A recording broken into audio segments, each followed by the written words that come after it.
ओम गुरुर्ब्रह्मा गुरुर्विष्णु गुरुर्देवो महेश्वरा गुरुर्साक्षात् परब्रह्म तस्मै श्री गुरुवे नमः।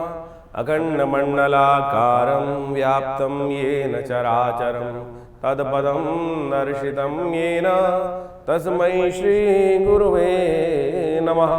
नमस्कार, स्वागत है आपका आचार्य वाणी में। मैं आचार्य डॉक्टर विक्रमादित्य आपके साथ हूँ और इस आचार्य वाणी चैनल पर आज हम बात करने जा रहे हैं मिथुन राशि वालों की। 18 तारीख बुधवार का अवसर, सप्तमी तिथि विद्यमान है और इस दिन ग्रह नक्षत्रों के दृष्टिकोण से ओवरऑल चीज़ें आपके फेवर में रहती दिखाई दे रही हैं। बस थोड़ा सा बृहस्पति का उपाय लगातार करते रहने का आपको ज़रूरत दिखाई देती है। शाम के समय चंद्रमा का परिवर्तन का योग बनता दिखाई दे रहा है। शिव की कालाष्टमी है, तो ऐसे में शिव का ध्यान करते हुए कार्य करना आपके लिए बड़ा श्रेष्ठ ही रहेगा। चीज़ों को अच्छे से रिजल्ट लाने की तरफ प्रेरित करता दिखाई देगा आपकी राशि के दृष्टिकोण से। 19 तारीख की यदि हम बात करें तो उस दिन बृहस्पतिवार का अवसर, अष्टमी तिथि विद्यमान है और साथ साथ ग्रह नक्षत्रों के दृष्टिकोण से इस दिन जितनी मेहनत उतना लाभ प्राप्ति के योग बनते दिखाई दे रहे हैं। गंडमूल नक्षत्र इस दिन आरंभ होंगे और साथ साथ इस दिन पंचक भी समाप्त होने की तरफ जाते दिखाई देंगे। तो ऐसे में विशेष तौर पर ग्रह नक्षत्र जो आपकी राशि में बन रहे हैं वो विशेष तौर पर ग्रह योग बना रहे हैं। रेवती नक्षत्र आ चुका है, लेकिन अगले दिन सुबह तक करीब करीब विद्यमान रहेगा। तो ऐसे में रेवती तक विशेष तौर पर पंचक समाप्त होते हैं। तो ऐसे में जो कार्य हमने आपको बताए थे, जैसे लकड़ी का एकत्र करना, तृण का एकत्र करना, छत डालना और साथ साथ दाग इत्यादि कर्म करना, इनमें सावधानी बरतने का आपको कार्य अवश्य करना चाहिए। 20 तारीख का दिन शुक्रवार का अवसर है, नवमी तिथि विद्यमान रहेगी और साथ साथ इस दिन ग्रहों का प्रभाव जो आपकी राशि के दृष्टिकोण से बन रहा है, जितनी मेहनत उतना लाभ अवश्य बनता दिखाई दे रहा है। सर्वार्थ सिद्ध योग है, बहुत सुंदर रूप से बना हुआ है। परोपकार से भागे ना, जितना परोपकार का काम करोगे उतना बढ़िया आपके लिए रहेगा। ग्रह नक्षत्र साफ साफ तौर पर दिखा रहे हैं। इन दिनों खास तौर पर जो 5 बृहस्पतिवार का योग बन रहा है वो कहीं ना कहीं संघर्ष का ही दिखाता है। तो शांत होकर काम करने का प्रयास करें। अपने विचारों के साथ साथ दूसरे के विचारों को भी थोड़ा ध्यान रखने का प्रयास करेंगे तो अच्छा रहेगा। तो अभी आपने ग्रहों का विभिन्न प्रभाव आपके जीवन में आपकी राशि के अनुसार से क्या रहेगा ये समझा। ऐसे में आषाढ़ के महीने में ग्रहों का जो परिवर्तन का योग बन रहा है वो भी आपको समझना चाहिए। इस आषाढ़ के महीने में ज्योतिष के दृष्टिकोण से यदि हम काल गणनाओं के अनुसार से देखें तो इसमें 5 बृहस्पतिवार का योग पड़ रहा है और 5 बृहस्पतिवार का योग जो होता है वो विशेष तौर पर बड़ा शांत योग नहीं माना जाता। अहम की लड़ाई कई बार मैं बड़ा इस प्रकार का स्थिति बनती रहती है और इस अहम की लड़ाई में इस वक्त ग्रह योग का प्रभाव दिखाई देता है। शनि और मंगल का जिस प्रकार का प्रभाव परिवर्तन के अनुसार से बन रहा है वो युद्धकारक ग्रह बनता दिखाई दे रहा है। द्वेष का, संघर्ष का योग दिखाता है।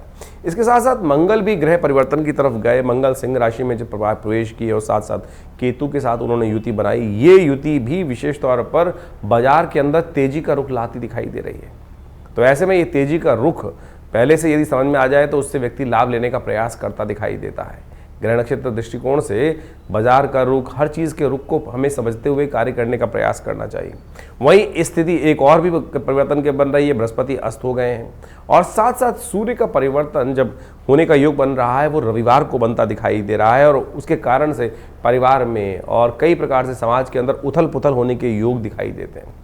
आकाशीय क्षेत्र में विशेष तौर पर विस्फोट के योग बनते दिखाई दे रहे हैं ग्रह नक्षत्रों के दृष्टिकोण से।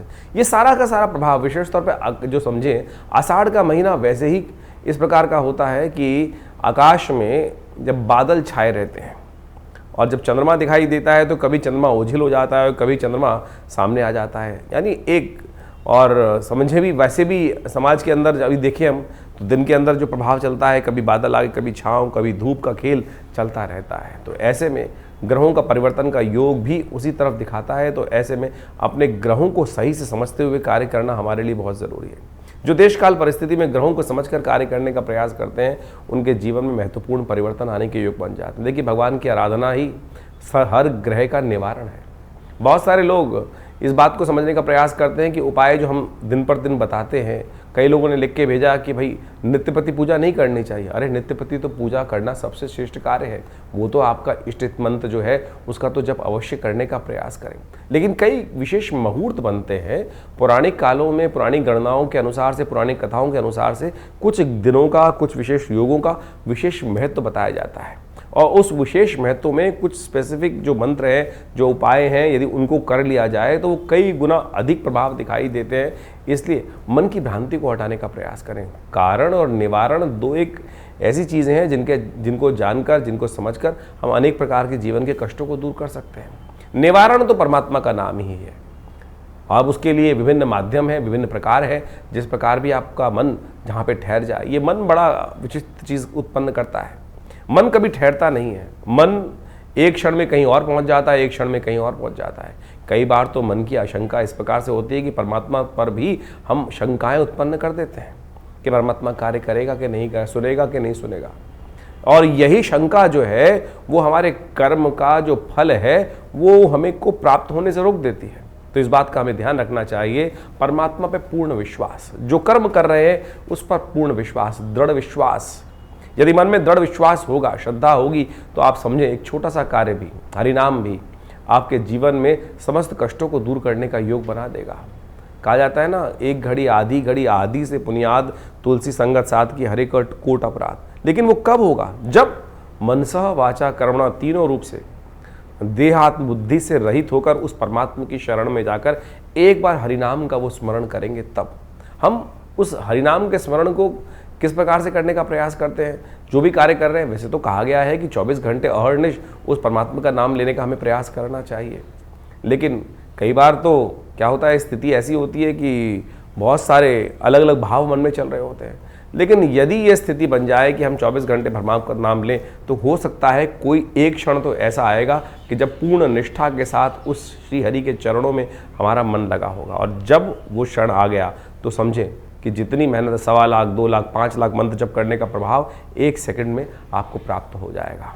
तो इसलिए भारतीय संस्कृति में ज्योतिष विज्ञान में कारण और निवारण दोनों को मार्ग को प्रशस्त किया गया है। कारण जाना जाता है ग्रहों की गणना के अनुसार से, अनुभव के माध्यम से, और उपाय किए जाते हैं जिस प्रकार से भारतीय संस्कृति में ज्योतिष के अनुसार से बताया गया है। सबसे श्रेष्ठ उपाय जो बताए गए, मंत्र जप, यज्ञ, दान, यही सबसे श्रेष्ठ उपाय है। आप इसको अवश्य करने का प्रयास करना चाहिए। और आज हम विशेष तौर पर बहुत सारे अलग अलग प्रकार के उपायों को हम समझाने का जो प्रयास करते हैं, सत्य रूप में काम करता है। अभी एक व्यक्ति हमारे पास आया, बहुत परेशान था कुछ वर्ष से, और उसके कष्ट दूर हो नहीं रहे थे। तो हमने विशेष तौर पर एक अनुष्ठान, जिसको हम बहुत मुश्किल से, लोग लगातार लगे रहते हैं कि कोई भगवती बगलामुखी का अनुष्ठान कर दीजिए, ऐसा कर दीजिए। बहुत जब आवश्यकता होती है तब करने की ज़रूरत बनती है, और जब किया जाता है तो वो कई प्रकार के कष्टों को दूर करने के योग बनाता है। तो आप समझे, ये मंत्र जप इत्यादि, मुहूर्त इत्यादि बिल्कुल विशेष हैं। तो अपने देश काल परिस्थिति को समझते हुए, ग्रहों को समझते हुए सही रूप से करने का प्रयास करें, तब जाके जीवन में उन मंत्रों का प्रभाव आपको स्वयं देखने को मिलेगा। तो ये छोटे छोटे उपाय जो हमने आपके समक्ष रखे, आशा करते हैं इनको आप अपने जीवन में उतारेंगे। और शंकाओं का निवारण करने के लिए आप हमारे इस चैनल पर जाकर अपने प्रश्नों को भेज सकते हैं। हम प्रयास करेंगे उन सब प्रश्नों को व्हाट्सएप के माध्यम से जो नंबर आते हैं फ़ोन, उनको अवश्य जवाब देने का प्रयास करें। इसके अलावा पहला रविवार जो हमने विवेकानंद योगाश्रम में रखा हुआ है, वो इसीलिए रखा हुआ है यज्ञ के बाद। वैसे तो हर रविवार को बड़ा प्रोग्राम होता ही है, उसमें यज्ञ में आप ध्यान साधना इत्यादि में माँ भगवती का दर्शन करने के लिए आप आ सकते हैं। लेकिन पहले रविवार में एक प्रश्नोत्तरी का कार्यक्रम भी रखते हैं, समागम भी रखते हैं। आप वहाँ आकर अपने प्रश्नों का निवारण रविवार को सुबह 8 बजे से लेकर 10 बजे के बीच में भी आप कर सकते हैं। और हमसे मिलने के लिए कोई बहुत बड़ी जद्दोजहद नहीं करनी, आराम से आइए। विवेकानंद योगाश्रम दिल्ली में आपके तमाम प्रश्नों का जवाब भी देंगे, और बहुत सारे और भी जो मन में शंकाएं चल रही हैं अध्यात्म के प्रति, उनके सब के लिए भी बहुत सारे कार्यक्रम समय समय पर चलते रहते हैं, उनसे हम आपको अवगत कराते रहते हैं। आशा करते हैं आप विवेकानंद योगाश्रम में आकर, बहुत सारे और भी कार्य चल रहे हैं। आपकी सूचना के लिए हम बता दें, यहाँ विवेकानंद योगाश्रम में एक हॉस्पिटल है बड़ा, योगा प्राकृतिक चिकित्सा आयुर्वेद का हॉस्पिटल है, और वहाँ नित्य प्रति बहुत सारी व्यवस्थाएं भी रहती हैं। और अभी विश्व योग दिवस के अंतर्गत पूरे जमुनापार में सबसे बड़ा कार्यक्रम भारत सरकार के साथ मिलकर, आयुष मंत्रालय के साथ मिलकर किया जा रहा है, जिसमें 15,000 आदमी एक साथ मिलकर योग करेंगे। 21 तारीख को आप भी उसमें भी यमुना स्पोर्ट्स कॉम्प्लेक्स में एक कार्यक्रम रहेगा, आप उसमें भी सादर आमंत्रित हैं। सुबह 6 बजे से लेकर और करीब करीब 9 बजे तक ये कार्यक्रम रहेगा जमुनापार में, यमुना स्पोर्ट्स कॉम्प्लेक्स में। उसमें भी आप आकर हमारे साथ पूरा स्वस्थ भारत के निर्माण के लिए सुंदर योग का कार्यक्रम में भाग ले सकते हैं। धन्यवाद, नमस्कार।